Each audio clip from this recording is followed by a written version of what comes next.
Well, welcome to GoFly Online. Today we're looking at what it's like to be a corporate international pilot. And today we have Zauris, also known as Z.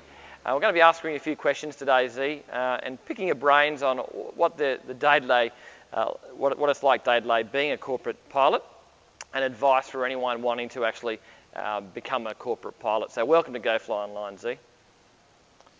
So why do you love flying?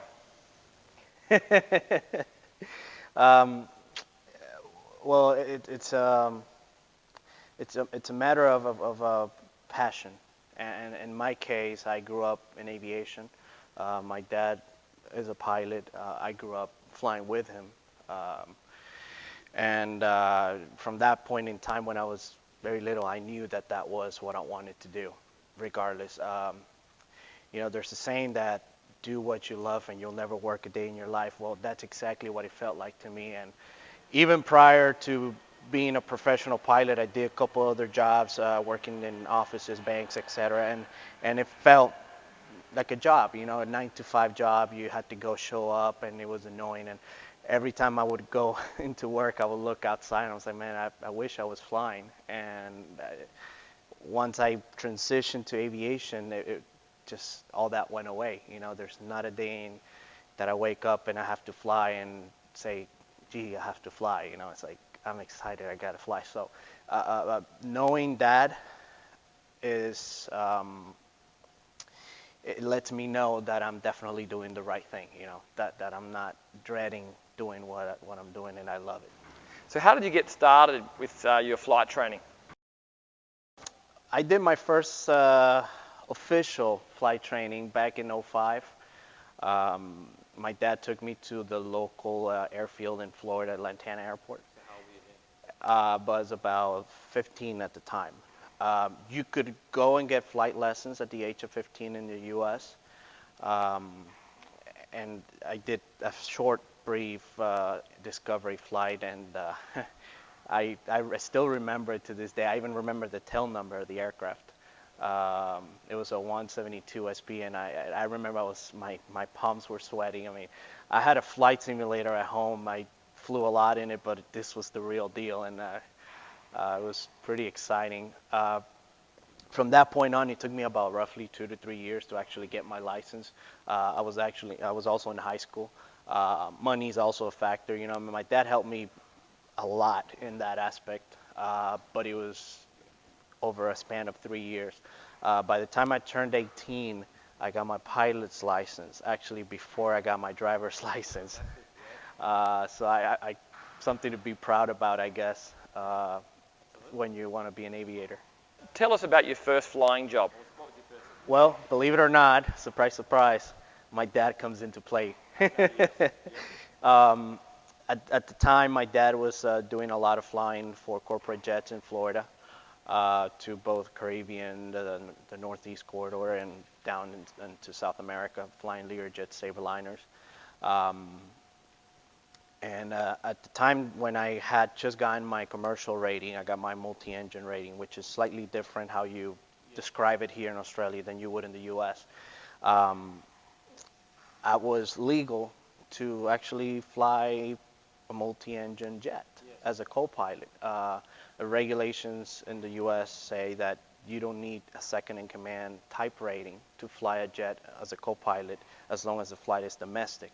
So at that point in time, I was able to do a lot of flying with my dad domestically, and so I started racking up hours and getting experience at that point, and that's when I quit my other job, and I was like, well, I can do this full-time.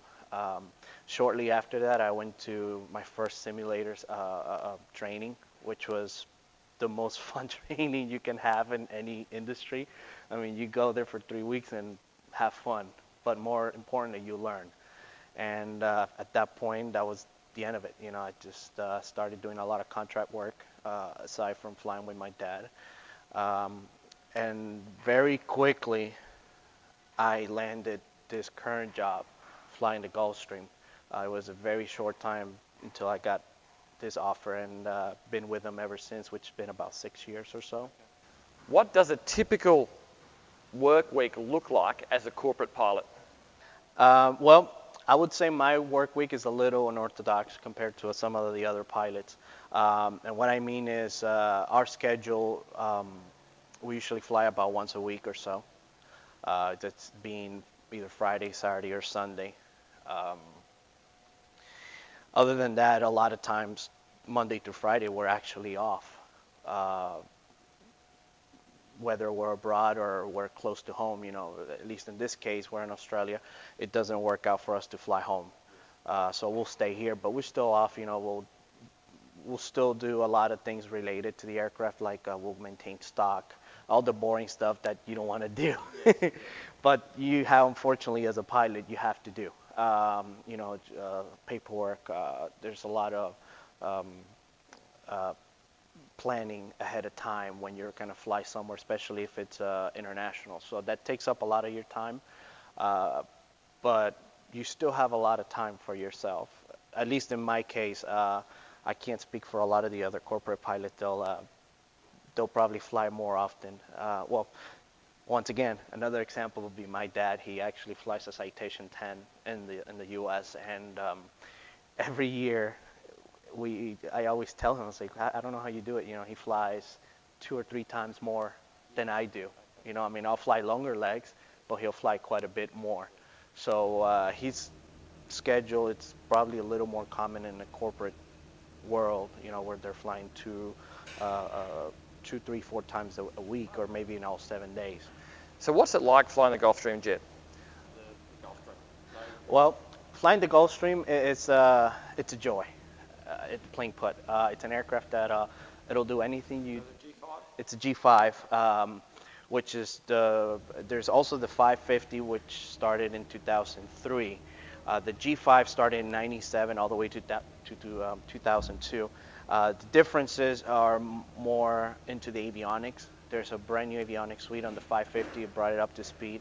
The G5 was a little more classic as far as the avionics suites go. The fuselage is pretty close to be the same. I would say the same. The only difference is that the 550 has 7 windows. But it's a very capable airplane. You can do just about anything other than aerobatics, But we'll fly into short fields. We'll fly heavy. We'll fly light. Just whatever you want the plane to do, it will do it with little or no restrictions. Of course, within the safety envelope, absolutely. What are some of the negative aspects of being a corporate pilot?